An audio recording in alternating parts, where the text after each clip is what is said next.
Kings verse 17 opens with the prophet Elijah making a proclamation that there will be no rain or dew until he gives the command.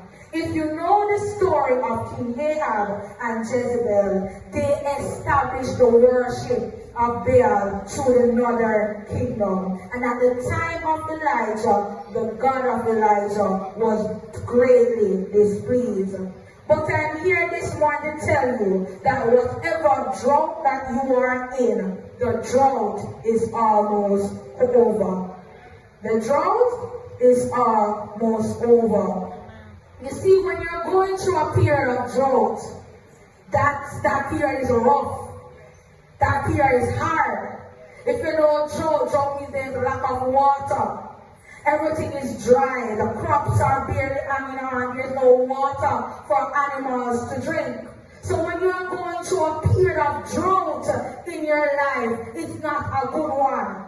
You can't wait to see the abundance of rain in your life. But this morning I'm here to tell you, whatever drought you may be going through, whether it's the drought of sickness, the drought of unemployment, the drought of barrenness, the drought of financial lack, the drought of marital problems, the drought of children problems, whatsoever the drought that you are going through this morning, God says the drought is almost over. 2023 might not have been the year that you have expected.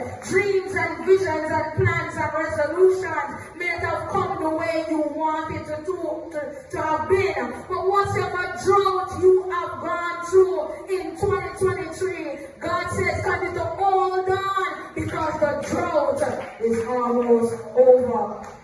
Whether it be a 3-year drought, a 10-year drought, in that time period, they did not receive rain for 3.5 years.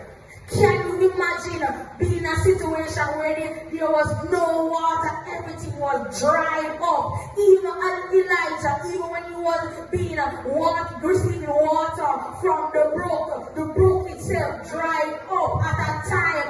But guess what God did? God provided for him in the drought. And you see, if you read further in 1 Kings 18, you see the God that we serve is so. He is just a mystery to us. And if you read 1 Kings 18, 1 Kings chapter 18, 1 to 41, you will see where Elijah went up against Ahab and his false gods. And guess what? The little water that they have in barrels.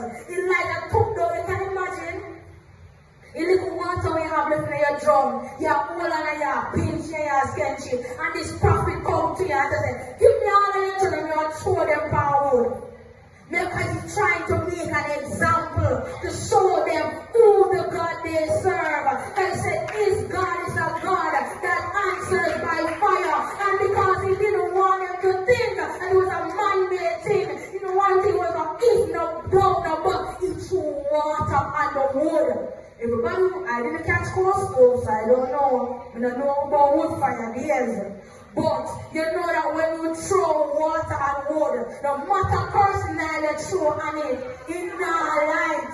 If you cold out and do a rain, wet, no matter what you do, in our light. But guess what? Our God answered by fire, and our God can make the impossible possible. Our God can make a way in the desert. Joel 2 verse 25 and 26 says, and I will restore to you the years that the locusts have eaten, the cankerworm and the caterpillar, the palmer worm, my great army which I have sent among you. For you shall eat in plenty and be satisfied, and praise the name of the Lord that hath been wondrous among you. And Haggai 2 verse 9 says, and your latter house shall be greater than your former house. Come to order to God and change in hand. Don't give up God for anything. Don't let go God for nothing. The riches, the gold, no matter what they want to offer you. Because what God has in store for you is greater than your former. Your drought is almost over. The best best is yet to come. God bless you all.